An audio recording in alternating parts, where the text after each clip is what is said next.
வணக்கம் நண்பர்களே, உங்கள் கற்பகம் மிர்ச்சம் சேனலுக்கு உங்களை அன்புடன் வரவேற்கிறேன். இன்றைக்கி பார்த்தீங்கன்னா ஆவணி மாதத்தில் வர்ற மகாலட்சுமி பூஜை ரொம்ப விசேஷமானது. முதல்ல ஒரு மணக்கட்டை வச்சு அதில் 8 இதழ்கள் கொண்ட தாமரையை போட்டு அதில் அழகாக காவி போட்டு கலர் போட்டு பெருமாள் வச்சுருக்கேன். நான் என்கிட்ட 2 சிலை இருக்குது. பெருமாள் சிலை வச்சு அஷ்டலக்ஷ்மி வச்சு அஷ்டலக்ஷ்மிக்கு கீழே ஒரு வெள்ளியோ இல்லை ஒரு வெத்தலையோ ஒரு சின்ன கிண்ணமோ ஏதோ ஒன்று வச்சு அதில் அஷ்டலக்ஷ்மி வச்சுருக்கேன். நான் அதில் பார்த்திங்கன்னா குங்கும அர்ச்சனை எப்போவுமே பண்ணுவேன். அதே போல் அஷ்டலக்ஷ்மியும் வச்சு நம்ம பூஜை பண்ணலாம். அஷ்டலக்ஷ்மி ஃபோட்டோ இருந்தால் நீங்கள் வச்சு பூஜை பண்ணலாம். இல்லை லக்ஷ்மி ஃபோட்டோவோ ஏதோ ஒன்று வச்சு நீங்கள் பூஜை பண்ணலாம். ஏன்னா இப்போ அஷ்டலக்ஷ்மி ஃபோட்டோ இருக்குது. அதில் பெருமாள் இருக்கிற மாதிரி, பெருமாளும் முக்கியம் இல்லையா? அஷ்டலக்ஷ்மி பூஜையில் பெருமாள் இல்லைன்னா எப்படி? அதில் அஷ்டலக்ஷ்மியோடு சேர்ந்த பெருமாள் வச்சு நான் இப்போ பூஜை பண்ணுறேன். இதில் பார்த்திங்கன்னா இந்த குத்து விளக்கு பூஜை பார்த்திங்கன்னா ரொம்ப விசேஷமானது. இப்போ பார்த்திங்கன்னா அஷ்டலக்ஷ்மி கோலம் நான் கீழே போட்டிருக்கேன். இந்த அஷ்டலக்ஷ்மி கோலத்தை சுற்றி 8 விளக்கில் வெத்தலை மஞ்சள் குங்குமம் வச்சு 8 விளக்கு வச்சுருக்கேன்.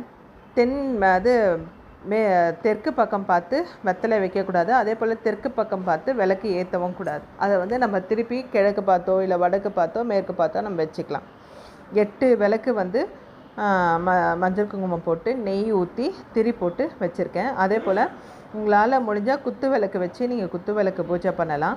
இல்லை என்னால் அது முடியாதுன்னா நீங்கள் ஒரு அகல் விளக்கு, மண் அகல் விளக்கு இதே மாதிரி அரிசி வச்சு கீழே ஒரு தட்டு வச்சு அதில் அரிசி போட்டு மண் அகல் விளக்கு வச்சு நம்ம பூஜை பண்ணலாம். குத்து விளக்கு தான் வச்சு பண்ணணுன்றது அவசியம் கிடையாது. 8 லக்ஷ்மி அஷ்டலக்ஷ்மிகளும் நம்ம பூஜையில் இருக்கணுன்றதுக்கோசம் தான் இந்த அஷ்டலக்ஷ்மி பூஜை பண்ணுறது. குத்து விளக்கு பூஜை பண்ணோன்னா அவ்வளோ விசேஷம். எனக்கு தெரிஞ்சு ஒருத்தங்க ரெகுலராக குத்து விளக்கு பூஜை பண்ணாங்க. அவங்க பசங்கள்லாம் பார்த்திங்கன்னா நல்ல லைஃப்பில் சூப்பராக அழகாக செட்டில் ஆகிட்டாங்க. ஃபாரினில் போய் 2 பொம்பளை பசங்க 2 பசங்களும் நல்லா அழகாக செட்டில் ஆகிட்டாங்க. இவங்களும் பார்த்திங்கன்னா ஃபாரினுக்கு அடிக்கடி போவாங்க வருவாங்க, லைஃப்பில் நல்லா செட்டில் ஆகிட்டாங்க. ஆக்சுவலாக எனக்கு சொல்லி கொடுத்தவங்களே அவங்க தான். இந்த அஷ்டலக்ஷ்மி பூஜை பண்ண குடும்பத்தில் நல்ல சுபிக்ஷம் வரும். தொழிலையும் சரி, படிப்புலேயும் சரி, பண கஷ்டத்துலேயும் பண கஷ்டம் இல்லாமல் வாழ்க்கை நல்லபடியாக சிறந்து விளங்கும். இதை நீங்கள் பண்ண நல்ல உங்களுக்கு வைப்ரேஷன் தெரியும்.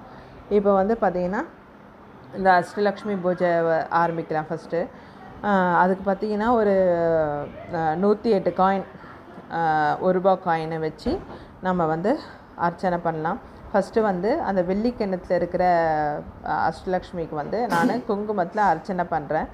குங்குமத்தில் ஓம் ஸ்ரீம் நம, ஓம் ஸ்ரீம் நம, ஓம் ஸ்ரீம் நம அப்படின்னு சொல்லி குங்குமத்தில் 108 வாட்டி பண்ணலாம். இல்லை 16 வாட்டியோ 27 வாட்டியோ அந்த குங்குமத்தில் அர்ச்சனை பண்ணலாம். அதுக்கப்புறம் பார்த்திங்கன்னா 1 ரூபா காயின், சோழி, உங்களால் முடிஞ்ச அளவுக்கு வெள்ளி காயின் வச்சுருந்தா பண்ணலாம். இல்லை 1 ரூபா காயினும் சோழி கூட நீங்கள் வச்சு அர்ச்சனை பண்ணி நீங்கள் சாமிக்கு போடலாம். 108 வாட்டி மகாலட்சுமி ஸ்லோகம் இருக்குது, அதை நீங்கள் படித்து அந்த ஸ்லோகம் சொல்லலாம். இல்லையா ஓம் ஸ்ரீ மகாலட்சுமியே நமக அப்படின்னு சொல்லி நீங்கள் அர்ச்சனை பண்ணி பூஜை பண்ணலாம். இந்த மகாலட்சுமி பூஜை இந்த குத்து விளக்கு வச்சு நம்ம பண்ண பார்த்திங்கன்னா அவ்வளோ விசேஷமான நல்ல வைப்ரேஷன் தெரியும். இந்த குத்து விளக்கு பூஜை மகாலட்சுமி பூஜை நம்ம காலையில் 4லேருந்து 6-7 மணிக்குள்ளே நம்ம பண்ணலாம். முடியாதவங்க சாயங்காலம் 6லேருந்து 8க்குள்ளே நீங்கள் பூஜை பண்ணலாம். இந்த மாதிரி 8 விளக்கு வச்சு குத்து விளக்கு வச்சு நம்ம பூஜை பண்ணுறது அவ்வளோ விசேஷமானது. நான் பாயசம் வச்சுருக்கேன். பாயசம் வச்சு நெய்வேத்தியம் பண்ணி இப்போ நம்ம பூஜையை முடிச்சிடலாம். மகாலட்சுமிக்கு பார்த்திங்கன்னா இந்த குத்து விளக்கு பூஜை அவ்வளோ விசேஷமானது, அவ்வளோ பிடிக்கும் அவங்களுக்கு. என்னை இந்த மாதிரி மகாலட்சுமி குத்து விளக்கு பூஜையில் என்னை யார் அழைச்சி இந்த பூஜையை பண்ணுறாங்களோ அவங்க வீட்டில் நான் சுபிக்ஷமாக எப்போவுமே நிரந்தரமாக அந்த வீட்டில் இருப்பேன்றது ஐதீகம், சொல்லப்படக்கூடிய ஒரு ஐதீகம். இது நம்ம பண்ண பார்த்திங்கன்னா நல்ல விசேஷமானது. உங்களால் முடிஞ்ச அளவுக்கு இந்த மாதத்தில் 1 வாட்டியோ இல்லை இந்த மாதத்தில் வர 5 வாரமோ உங்களால் முடிஞ்ச அளவுக்கு நீங்கள் பண்ணிங்கன்னா நல்ல லக்ஷ்மியோடைய அருள் பரிபூர்ணமாக கிடைக்கும்ன்றது என்னுடைய வேண்டுதல்ப்பா. நீங்கள் பண்ணுங்கள். பண்ணிவிட்டு எப்படி இருக்குன்றதை எனக்கு கமெண்ட்ஸில் சொல்லுங்கள். இப்போ நம்ம இந்த ஸ்லோகம் செஞ்சு முடிச்சதுக்கப்புறம் நீங்கள் டிவிலேயோ இல்லை உங்களால் பாட முடியும்னா இந்த பாட்டு பாடலாம்.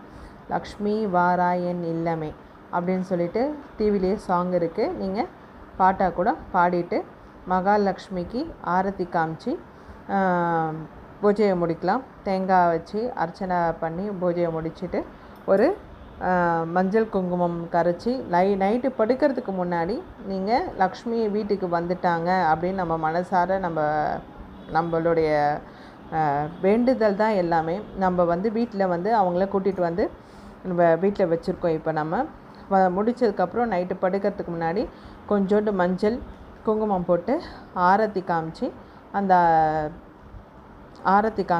அந்த ஆரத்தியை கீழே 2 சொட்டு விட்டுட்டு மகாலட்சுமி பூஜையை லாஸ்ட்டாக ஆரத்தி காமிச்சு நம்ம பூஜையை முடிச்சிடலாம். இந்த பூஜையை நம்ம மனசார நம்ம வேண்டிக்கிட்டு மகாலட்சுமி நம்ம வீட்டுக்கு வரணும்னு சொல்லிட்டு பரிபூர்ணமாக நம்ம நம்பிக்கை வச்சு நம்ம வேண்டி இந்த பூஜையை பண்ண கண்டிப்பாக உங்களுக்கு நல்ல பலன் கிடைக்கும். நீங்கள் இதை கண்டிப்பாக வீட்டில் பண்ணுங்கள். இந்த ஆவணி மாதத்தில் மகாலட்சுமிக்கு ரொம்ப விசேஷமானது. தயவுசெய்து இந்த பூஜையை நீங்கள் ஒரு வாட்டியாச்சும் பண்ணி பாருங்கள். உங்களுக்கு அந்த ஒரு வாரத்துலேயே உங்களுக்கு நல்ல ரியாக்ஷன், ஏதாச்சும் ஒரு மூலியமாக உங்களுக்கு நல்ல ரியாக்ஷன் கண்டிப்பாக தெரியும். பூஜை இப்போ முடிச்சிடலாம். சர்வ மங்கள மாங்கல்யே சிவே சர்வார்த்த சாதகே சரண்யே திரவயே தேவி நாராயணி நமோசுதே. ஓம் ஸ்ரீ மகாலட்சுமி நமோ நமஹ. இந்த சேனலை பார்த்து பூஜையை பண்ணுங்கள். மகாலட்சுமியோடைய அருள் கண்டிப்பாக பரிபூர்ணமாக உங்கள் வீட்டுக்கு கிடைக்கணும்னு நானும் மகாலட்சுமி கிட்ட வேண்டிக்கிறேன். சேனலை சப்ஸ்கிரைப் பண்ணுங்கள், லைக் பண்ணுங்கள், ஷேர் பண்ணுங்கள். மிக்க நன்றிப்பா. அடுத்த வீடியோவில் நம்ம பார்க்கலாம். நன்றி, வணக்கம்.